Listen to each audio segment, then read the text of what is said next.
দি horror station চ্যানেলে আপনাদের সকলকে স্বাগত। প্রতিদিনের মতো একটি ভয়ানক গল্পের সত্য কাহিনী নিয়ে আমি আপনাদের সঙ্গে আছি। শুনতে থাকুন দি হরর স্টেশন। আজকাল দূরদর্শনের দৌলতে একটি হিন্দি কথা খুব চালু হয়েছে, ये कहानी सत्य घटना पर आधारित है। অর্থাৎ এই কাহিনী সত্য ঘটনার উপর প্রতিষ্ঠিত। এই ভূতের গল্পটিও সেই রকম সত্য ঘটনার উপর আধারিত। এজন্য এটিকে সত্য ভূতের গল্প অথবা ভূতের সত্যি গল্প বলা যায়। কিন্তু আদি যুক্তিবাদী মানুষ তথাপি এই ঘটনাটি এবং আনুষ্ঠানিক কিছু তথ্য ও সাক্ষ্য প্রমাণাদি আমাকে সেই ছেলেবেলা থেকে বিশ্বাস অবিশ্বাসের একটি চৌরাস্তায় দাঁড় করিয়ে রেখেছে। কারণ ঘটনাটির মূল চরিত্র আমার পিতৃদেব স্বয়ং, এবং ঘটনার উত্তর সাক্ষ্য আমার মা ঠাকুমা, জ্যাঠামশাই, জেঠিমারা এবং খোদ একজন জেলা শাসক এবং পুলিশ সুপার এবং শহরের আরও বিশিষ্ট ব্যক্তিবর্গ, যারা ভূতের রেখে যাওয়া চিত্র সচক্ষে প্রত্যক্ষ করেছিলেন। বিশদে পরে জানাচ্ছি। বলে রাখা ভালো, আমার পিতৃদেব পেশায় ডাক্তার ছিলেন এবং অত্যন্ত সাহসী ও সুস্বাস্থ্যের অধিকারী ছিলেন। কাহিনীর সুবিধার্থে আমি তাঁকে ডাক্তারবাবু বলেই উল্লেখ করব। ঘটনাটি 1927 সালে পুরুলিয়া জেলার একটি প্রত্যন্ত গ্রামে ঘটেছিল। ডাক্তারবাবু পাটনা মেডিকেল কলেজ থেকে পাশ করে সদ্য চাকরিতে ঢুকেছেন, ডিস্ট্রিক্ট বোর্ডের অধীনে রিলিভিং মেডিকেল অফিসার হিসেবে। অর্থাৎ মফস্বলের দাতব্য চিকিৎসালয়ের ডাক্তার বা ছুটিতে গেলে তাদের জায়গায় বদলিতে কাজ করতে হয়। ডাক্তারবাবু অত্যন্ত ফুর্তিবাজ লোক ছিলেন, ভালো ফুটবল খেলোয়াড় ছিলেন, ভালো গান গাইতেন, নিজে নাটক লিখতেন এবং দলবল নিয়ে মাচা বেঁধে থিয়েটার করতেন। ওর একটা বিশেষ গুণ ছিল, কোলের ওপর হারমোনিয়াম রেখে ঝড়ের গতিতে গান বাজাতে পারতেন। এজন্য বড় বড় মাহফিলে ওস্তাদদের গান হারমোনিয়ামে ফলো করতেন। একথা সবাই জানেন যে দাতব্য হাসপাতালগুলি গ্রাম বা শহরের উপকণ্ঠে তৈরি, কারণ যারা দালান তৈয়ারির জন্য ভূমিদান করেন তারা গুরুত্বপূর্ণ জায়গার মূল্যবান জমি হস্তান্তর করতে চান না। এজন্য হাসপাতালগুলি শহর বা গ্রামের সীমানার বাইরে তৈরি হয়। এমনি একটি গ্রামের হাসপাতালে তার কয়েক দিনের জন্য পোস্টিং হলো। ডাক্তারবাবু ছুটিতে যাবেন, তার পরিবার অবশ্য কোয়ার্টার্সে থাকবে। রিলিভিং ডাক্তারবাবু হাসপাতাল সংলগ্ন একটি কুটিরিতে থাকবেন, সে ব্যবস্থাই তিনি করে নিয়েছেন। একজন জিডিএ অর্থাৎ জেনারেল ডিউটি অ্যাসিস্ট্যান্ট ওকে রান্না করে দেবেন। নির্ধারিত দিনে রিলিভিং ডাক্তারবাবু হাসপাতালে পৌঁছে দেখলেন আসল ডাক্তারবাবু ছুটিতে যাওয়ার জন্য তৈরি। বাঁধা ছাঁদা শেষ, শুধু চার্জ দেওয়া বাকি। সেসব করতে বেশি দেরি লাগলো না। ছোট হাসপাতাল, ইনডোর নেই। সকালের দিকে আউটডোরে 30-40 জন রোগী আসেন। টুকটাক অপারেশনের জন্য একটা ছোট অপারেশন থিয়েটার আছে। কর্মচারীর সংখ্যাও কম, একজন কম্পাউন্ডার, একজন দায় আর একজন চিডিএ। এরা সবাই ভালো মানুষ। ডাক্তারবাবুকে সাদরে গ্রহণ করলেন। ডাক্তারবাবু এখানে মাত্র 7 দিনের অতিথি। কথায় বলে পেয়াদা ছোটে রাজার আগে। ইতিমধ্যেই ডাক্তারবাবুর গুণপনের কথা সবাই জেনে গিয়েছেন। ডাক্তারবাবু একজন সঙ্গীত রসিক এবং সঙ্গীতজ্ঞ, এ খবর সেই গ্রামের জমিদারের কানেও পৌঁছে গিয়েছিল। তিনি ছিলেন ক্লাসিক্যাল গানের একজন সমজদার ও পৃষ্ঠপোষক। তার বাড়িতে মাঝে মাঝে গানের আসর বসে। সেখান থেকে নেমন্ত্রণ এলো। জমিদারবাবু একটি গানের আসরের আয়োজন করেছেন ডাক্তারবাবুর সম্মানে। ওখানে গান বাজনার পর নৈশভোজ সেরে ডাক্তারবাবু হাসপাতালে তার আস্তানায় ফিরবেন। গান বাজনার ব্যাপারে ডাক্তারবাবু এক পায়ে খাড়া। চিডিএটিও খুশি, কারণ ওকে আজ রাতে ডাক্তারবাবুর জন্য আর রান্না করতে হবে না। জিডিএটি কোয়ার্টার্সে যাবে না, গ্রামে ওর বাড়ি আছে। হাসপাতাল সংলগ্ন একটি ঘরে ডাক্তারবাবুর থাকার ব্যবস্থা হয়েছিল। এটি আগে স্টোর রুম ছিল। সাফসুতরো করে ঘরে একটি লোহার খাটে হাসপাতালেরই নতুন ম্যাট্রেস দিয়ে ডাক্তারবাবুর বিছানা করা হয়েছিল। ঘরটি ডাক্তারবাবুর বেশ পছন্দ হলো।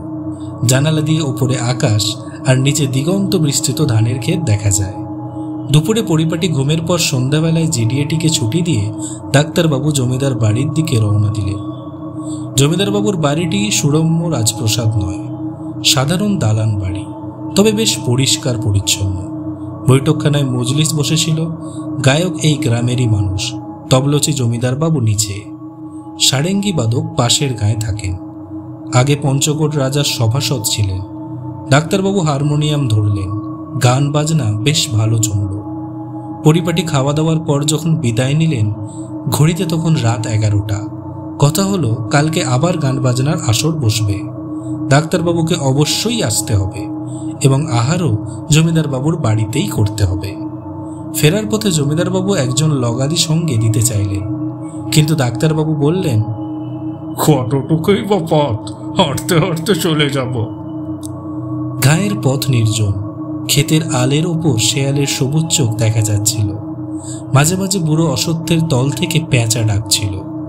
ডাক্তারবাবুর গুনগুন করে আজকের আসরের গায়কের গায়া একটি গানের কলি ভাঁজতে ভাঁজতে পথ হাঁটছিলেন। ডাক্তারবাবুর ভয় ডর ছিল না, কারণ মাঝরাতে গায়ের রাস্তার ভীতু শেয়াল, কুকুর আর কটাস ছাড়া কিছু দেখা যায় না। ডাক্তারবাবু তার আস্তানায় ফিরে তালা খুলে ঘরে ঢুকলেন। এতক্ষণ কোথাও কিচ্ছু ছিল না, কিন্তু ঘরে ঢুকতেই ডাক্তারবাবুর মনে হলো কেউ যেন তার পায়ে পায়ে ফিরছে।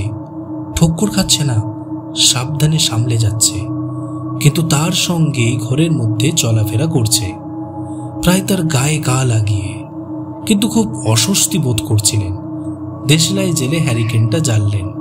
জানালা দিয়ে জোর বাতাস আসছিল, কিন্তু দেশলাই কাঠিটা দুহাত দিয়ে আড়াল করতে হলো না।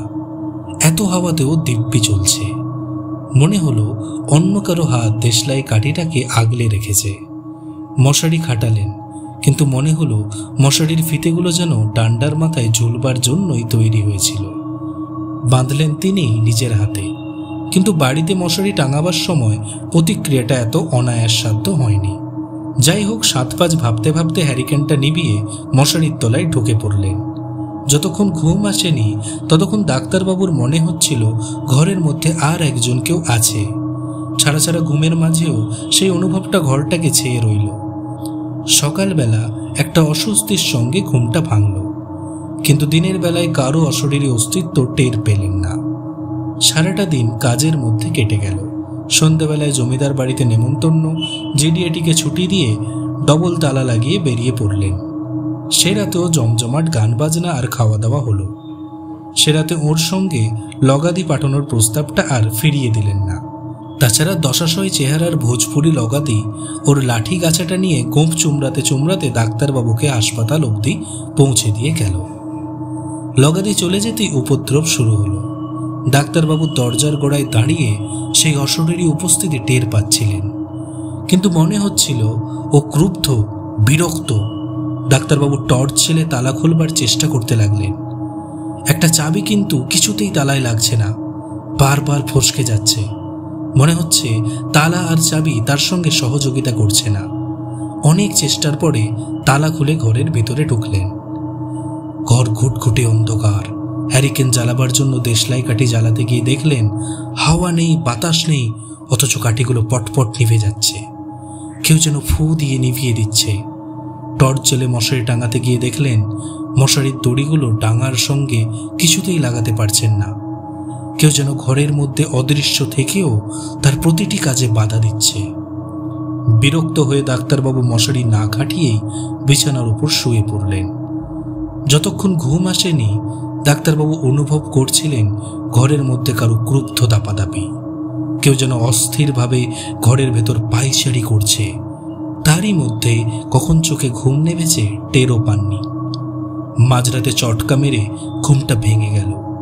ডাক্তারবাবু চোখ খুলে তাকিয়ে দেখলেন শিয়রের কাছে সাদা থান পরা একজন বিধবা মহিলা দাঁড়িয়ে আছেন। ধর্মড়িয়ে বিছানার উপর উঠে বসলেন, কিন্তু তখন আর তাকে দেখতে পেলেন না। ভাবলেন মনের ভুল। ঘরের দরজা ভেতর থেকে বন্ধ, তাছাড়া জানালাতেও পোক্ত গরাদ। ঘরের মধ্যে কারো ঢোকা তো অসম্ভব। খাওয়াটা কাল রাতে একটু বেশিই হয়েছিল। উঠে জল খেলেন। জানালার পাল্লা দুটো বন্ধ করে দিয়ে আবার শুয়ে পড়লেন। খানিক পরেই ঘুম এলো। শেষ রাতে ডাক্তারবাবুর মনে হলো বুকের উপর কেউ যেন একটা জগদ্দল পাথর চাপিয়ে দিয়েছে। নিঃশ্বাস বন্ধ হয়ে আসছিল। চোখ দুটো টিকরে টিকরে বেরিয়ে আসার জোগাড়। এই অবস্থায় কোনো ক্রমে চোখ খুলে তাকিয়ে দেখলেন সেই থান পড়া বিধবাটি বুকের ওপর ওর ভারী একটা হাত দিয়ে ঠেলছে আর বলছে, তুই এখানে এসেছিস কেন? তুই চলে যায় এখনই। তারপর আর মনে নেই। সকালবেলা চোখ খুলে দেখলেন তিনি হাসপাতালের এমার্জেন্সি বেডে শুয়ে আছেন। চারপাশে লোকের ভিড়। ডাক্তারবাবুর তখন দুম জ্বর। জ্বরের ঘোরেও শুনতে পেলেন উনি নাকি বেহুশ হয়ে মাঠের ধারে পড়েছিলেন। আলো ফুটতেই লোকজনের নজরে পড়ে যান। তারাই ওকে এখানে নিয়ে আসে। একদিন পর একটু সুস্থ হতেই ডাক্তারবাবুকে তার বাড়ি পাঠিয়ে দেওয়া হলো। এ পর্যন্ত কাহিনী সোজাসাপটা, কোনো খাঁজ নেই, কোনো ভাঙচুর নেই, নিপাট গল্প। কিন্তু আসল ঘটনাটি ঘটল ডাক্তারবাবু পুরুলিয়া শহরে তার বাড়িতে ফিরে আসার 2-1 দিন পর। ডাক্তারবাবুর স্ত্রী হঠাৎই লক্ষ্য করলেন যে ডাক্তারবাবুর বুকের উপর একটা হাতের পাঞ্জার নিশানা। 5টি আঙুল, হাতের তেলো, মাইকর রেখা পর্যন্ত স্পষ্ট হয়ে উঠেছে। ফর্সা চামড়ার উপর লাল দগদগে ফোস্কার মতো দাগ। শহরে ব্যাপারটি জানাজানি হতে সময় লাগলো না। দল বেঁধে সবাই আসতে লাগলেন ব্যাপারটা দেখতে। কৌতূহলী হয়ে ডিস্ট্রিক্ট ম্যাজিস্ট্রেট চারুচন্দ্র বন্দ্যোপাধ্যায় এলেন লালমুখ পুলিশ সাহেব আর সিভিল সার্জনকে সঙ্গে নিয়ে। শহরের বিশিষ্ট নাগরিকেরা এলেন। মিউনিসিপ্যালিটির চেয়ারম্যান, পত্তনদার থেকে শুরু করে রাজনৈতিক নেতারা পর্যন্ত। পরীক্ষা নিরীক্ষা করে দেখে সবাই নিঃসন্দেহে হলেন যে এটা একটা হাতের ছাপ ছাড়া অন্য কিছুই নয়। এই আশ্চর্য ঘটনাটি পত্রপত্রিকায় বেরিয়েছিল। এমনকি লালমুখ পুলিশ সাহেবের পাঠানো রিপোর্টে লন্ডন টাইমসেও সংবাদটি প্রকাশিত হয়েছিল বলে জানা যায়। পরে 1952 সালে অবস্থিত ডিস্ট্রিক্ট ম্যাজিস্ট্রেট চারুচন্দ্র চট্টোপাধ্যায় তার হাকিমের ডায়েরি নামক স্মৃতিচারণায় পুরো ঘটনাটি বিবৃত করেন। তিনি তার স্মৃতিচারণাটি শেষ করেন এইভাবে: ডাক্তারবাবু সাহসী ছিলেন ও সুস্বাস্থ্যের অধিকারী ছিলেন। কোনো প্রকার নেশাধার থাকতেন না। ঘটনাটি ঘটেছিল এ বিষয়ে সংশয়ের অবকাশ নেই। বড়লোক তত্ত্ববিদরা এ ব্যাপারে কি যুক্তি পেশ করবেন জানি না, কিন্তু আমার কাছে এর কোনো ব্যাখ্যা ছিল না। ডাক্তারবাবুর বাবা শহরের একজন গণ্যমান্য ব্যক্তি ছিলেন। ঘটনাটি চাউর হতেই ওঝা, রোজা, গুণীরা ছুটে আসে। এরপর যথবিহিত মলমপট্টি, ঝাড়ফুঁক, জলপড়া, সর্ষে পড়া ইত্যাদি ওষুধ ও টোটকা প্রয়োগ করার দিন 10 পরে হাতের ছাপটি মিলিয়ে যায়। আমার যুক্তিবাদী মন এই ঘটনার একটি বিজ্ঞানসম্মত ব্যাখ্যা খুঁজে বেড়াচ্ছে সেই ছেলেবেলা থেকে। কিন্তু ব্যাখ্যার অতীত এই ঘটনাটিকে কি বলা যাবে? সত্যি ভূতের গল্প নাকি ভূতের সত্যি গল্প? উত্তরটি আপনাদের জন্যই ছেড়ে দিলাম। আপনারা শুনছিলেন চিত্তরঞ্জন সেনগুপ্তের সত্যি ভূতের গল্প। গল্পটি কেমন লাগলো তা অবশ্যই জানাবেন। শুনতে থাকুন দি হরর স্টেশন।